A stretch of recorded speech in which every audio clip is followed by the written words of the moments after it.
Good morning. So we can see in Athlone that the plantation is continuing on, right? Following the elections as well, it's probably ramping up a little bit more. And for everyone who's getting up there and supporting the people of Athlone and the Irish people, right?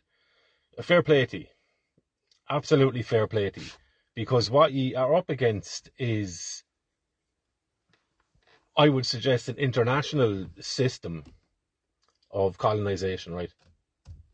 And it's hyper focused in Ireland because we're in Ireland, and that's the perspective that we are looking at things through, right? But you're dealing with Gardaí who are implementing two-tier application of the law, right? When there's a protest of Irish people against plantations, against the occupation of native soil by people who just have no business being here, right? They have no business being here. If you want to help them, and if we're adamant that our hearts bleed enough to help these people, help them somewhere else. There's plenty of other ways of helping people other than putting your own people at risk, right? And stealing the land from the native people. Unless that's your aim, right? Unless that's your aim. Then be upfront about it. But they won't be, right?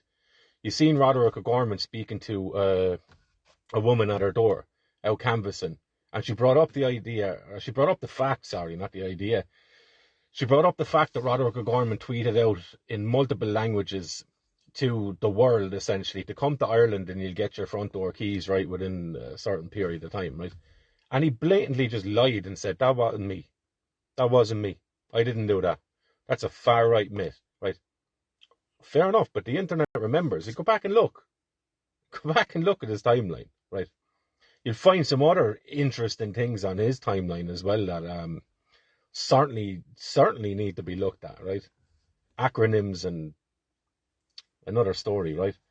But yeah, so you have Gardaí implementing two-tiered application of the law. Irish people that want to go out and protest outside the Dáil barricaded off from the Dáil. Then you have immigrants who want to go and protest outside the Dáil because they're cold. Welcome to Ireland, right? You decided to come here. Because you're cold doesn't mean anything, right? We all get cold, right? Welcome to Ireland, it's the winter. But they're allowed right outside the Dáil gates, right? Gardaí, no real interest in moving them along, right? You see in Athlone a video of, I think it's a 65-year-old woman on the ground, and a Garda literally standing with his 2 feet planted beside her head on the ground. Just standing over her, right? It doesn't look great because it's not great, right? So, for those who are out protesting and those who are out peacefully assembling and exercising their constitutional right to do so and their moral right to say no to something that they don't like, whatever legality you want to fluff things up in, people still have a human ability and a human right to say, I don't want this. I don't want this near me. I don't want this for anyone, and I want it gone, right? Absolutely simple. I seen another video of a girl up there, and she was, I suppose, lamenting the fact that it tends to be a lot of women that are at these protests. And she was questioning and wondering why boyfriends, husbands, brothers aren't at it, right? And I would ask this, I've been asking the same question, right? So why aren't men getting out doing this thing? And there's probably loads of reasons, right? But ultimately, you can't make time to do these things if you don't take the time to do these things, right? So this comes back then to what it is that people are up against in Ireland. You're up against a Garda system who, for all intents and purposes, it is a totally subverted system. About 98% of Gardaí recently, or the last year or two, anyway, voted no confidence in their boss, who decided, I'm not going anywhere. And then his boss, the Minister for Justice, said he's not going anywhere, right? How does that work exactly? Like, why if 98% of the Gardaí have no faith in their boss, which means they also subsequently have no faith in the orders that he's given. Because it can't be a personal thing. Or maybe it is to a degree, right? But if they've no faith in him, his leadership ability, his decision-making capacity, then why should the Irish people have any faith in the orders that the Gardaí are given? When you can see the results of that is people being hurt, people being arrested, and bang, straight up in court the next morning. Personal details splashed all over the media. The media are involved in this, right? But when it's a crime that impacts negatively or shines a negative light on the policies that the government are making, the Gardaí are enforcing, and the media are promoting, then all of a sudden the court system grinds to a halt, right? It's these things take time. There's legal implications towards doing blah blah blah, right? So you can see this system in action, right? Which is a win in and of itself. Because if this government, the whole system involved in the destruction of Ireland, right, and I will say the genocide of Irish people, and if you think that's a strong word, go and look up the UN criteria for genocide, and just see how many of them you can tick in Ireland, objectively, right? Doesn't matter if you like it or you feel wrong about looking at it. Go and look. Are there any markers that would indicate that there's a genocide going on in Ireland, right? And I would suggest there is, okay? So, you've the Gardaí involved, media involved, government involved. These are all full-time professions, right? So the people that are implementing these things relentlessly over the years now, when there's been enough people saying no, or there's been enough people saying no to make a big enough noise that these politicians very, very clearly understand that people don't want this, because they've said so.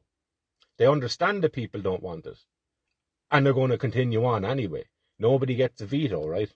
Unless you're wanting to build houses or build these places around their homes. Then all of a sudden, well, look, everyone has the right to object, right? They change the words, but what they're talking about is the same thing. It's just semantics, right? It's a cheeky way of communicating with people, right? They think you're tick, and they treat you like you're tick, and we accept being treated like we're tick because we kind of think we're tick, right? Do you know what I mean? To a large degree, to a shriveling degree, right? A shrinking degree. It's people aren't buying it anymore, right? And then you have the elections, right? Spurious and all as they are. And you have it came out now that there's 500,000 names that should not be on the register to vote, right? Which opens the door for fraud. And people say, no, I won't. Because in order to vote, you need to bring your polling card and your ID with you. No, you don't. No, you don't. Some people might. But a lot of people didn't get asked for either of them, right? So the question is not how many people are on the register and should or shouldn't they be. That's one of the questions. That just begs the next question. How many of those names voted on that day? That's the question that needs to be asked. How many of the names that should not have been on the register voted that day? Or how many people voted in those names, right? Simple question.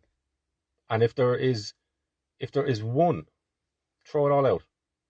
Even the very fact that it's there and there's enough people coming out saying they weren't asked for ID, which means not only with the 500,000 names on the register that don't belong there anymore, but how many thousands of people that didn't get asked for ID? You have votes that cannot be verified. That's not a fair system. It's not a fair system. If you were voting on what's for dinner and there was 4 or 5 votes given, right? And it was only meant to be the people in the house that were voting on dinner because they're the only people that are going to be eating the dinner. And then it turned out that absolutely lopsided, you're the only one that voted for this and the rest voted for that. But you weren't allowed to verify who voted, right? Would you accept that?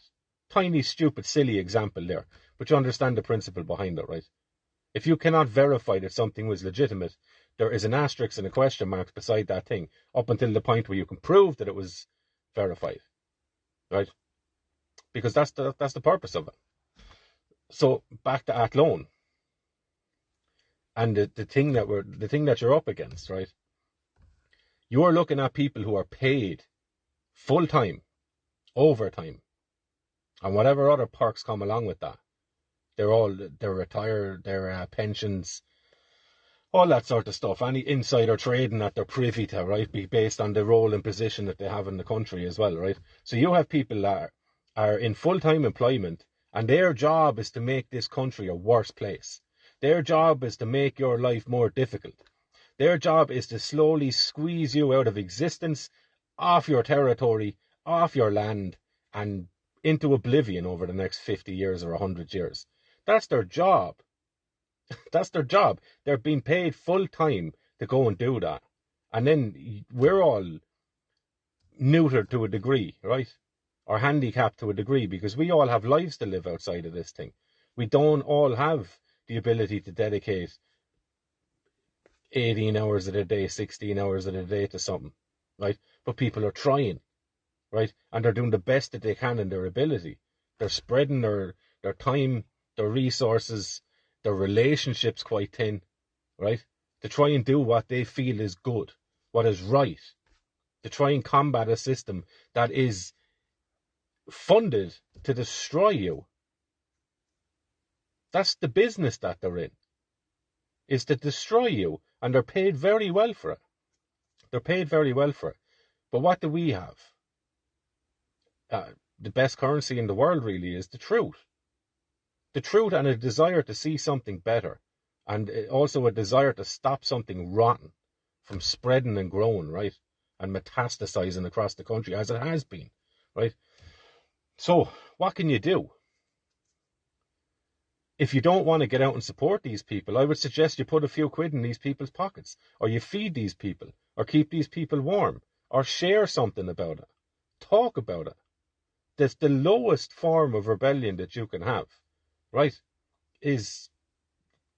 Or the lowest thing you can do to stand up for yourself, or to exert a bit of passion or a bit of energy into something, right?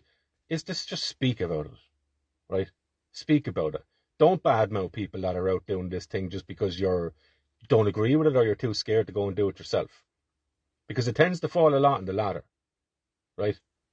People are too self-conscious, too full of anxiety or whatever to go up and stand beside people, right? But the least you can do is not participate when other people might be bad-mouthing it, or try and open the conversation up to, well, what is it that these people are standing for? Is there not something good that can be taken out of that we can all respect and look at and value, and even support in some instances, right? And men especially, like, this country is far more dangerous than it was 10 years ago, and exceedingly more dangerous than it was 20 years ago. And you've allowed that to happen by sitting back and not doing nothing, by watching English football and betting on it, that kind of thing. And that's all fine and well, but are you slicing up your time to be able to go out and do something positive for the place that you live in? Or are you just happy to kick back and watch your days just roll on by, and then you die, and sure, I'm not here anymore, sure, ha ha ha, I won't be here in 20 years kind of thing, right? This kind of nonsense, right? Are you not interested in what your children will talk about when they're thinking of you, right? Or your grandkids, or your family, whatever it is, right? Are you not interested in what your kids will say about you when you're dead? And if you're not, then what's the point in staying alive, really? Just to squeeze a bit of pleasure out of life, get a bit of sensual enjoyment, win a few quid on the dockets, right? But look, all that being said, people of Athlone, I applaud you, fair play to you. Anyone that's gone up supporting that, so backing your people, lovely, great. And context as well, right? The system that you're up against is massive. It's massive, and it infects nearly every single element of life, day-to-day living, right? You'll meet it everywhere, and it's so infectious and so disgusting in its potency and venom that it even infects the minds of people without them realizing it, right? So anyone that's naysaying or anyone that's looking down on people that are out protesting, that's the weakest position in Ireland that you can take right now, because you've got nothing to back that up with, other than what you're told is the real story there. That these far right people are up, blah, blah, blah, blah, blah. That's all you have. Like, that's not your story. You've chosen to accept that without even thinking about it, I would imagine. But that's not your story. That's what you've been told. The teacher has told you to go home and tell your parents this, and you've just done it, right? So the least you can do is not engage in negative talk around people that are out back in their own communities, right? And trying to make life, if not better, then at least not allow it to get worse and more dangerous by bringing in colonizers, right? Bringing in people that are just taking over your land, right? And many people don't have the bottle for that kind of argument or that kind of battle. They don't have the bottle for the battle, so to speak, right? But get it, and start by asking some questions about it. What are these people up to? What are they standing for? Do I agree with any of that? Have I ever even thought about any of that? Right? Or did I just think I could continue milking the cow forever and then just die? So, yeah, people of Athlone, fair play to you. People of Ireland, get up, go. And men of Ireland, what are you up to?